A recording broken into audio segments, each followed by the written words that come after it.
You'll take time to remember the military veterans who gave the ultimate sacrifice for our freedom and security. Those fallen veterans were on the minds of folks at the Fowl River community today. Fox 10 News was honored to attend the heartfelt tribute. And I'm proud to be an American, where at least I know I'm free. Veterans and their families from various wars attended today's Memorial Day tribute at the Fowl River Community House. World War II veteran Dr. Sidney Phillips was one of the special guests. Phillips survived some of the most brutal battles of World War II. His life was featured in the documentary The War and the HBO miniseries The Pacific. Phillips says Memorial Day reminds him of a relative who lost his life in service fighting the same war. But I always think of my Uncle Charlie Tucker on Memorial Day. I never forget him. He's always 23 years old in my mind.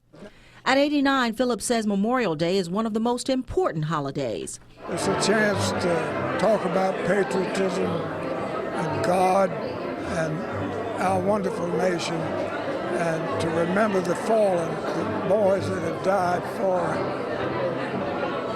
I look forward to it every year, almost as much as Christmas. Another World War II veteran was on hand today. Art Slack spent more than a year in Alaska during the war. And my final destination was Amchitka, Alaska, which is next to the last island before you get to Russia. That's where the weather is known in the world. It's in the Rat Islands. That weather is known to be the worst, I guess, in the world.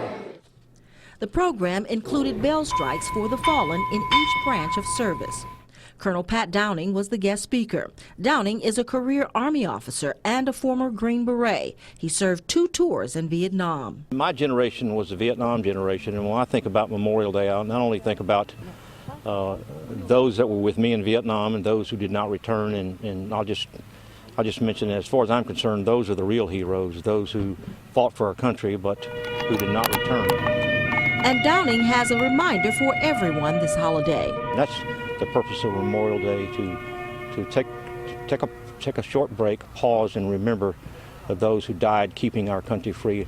There's nothing wrong with going to the beach and nothing wrong with having a barbecue, but I would ask those that are involved in those activities, just take a moment, if it's just a moment of silence, and think about those who died in the service of our country, keeping all of us free. Now, this holiday weekend, many people are remembering their loved ones who died in service. We met one such family in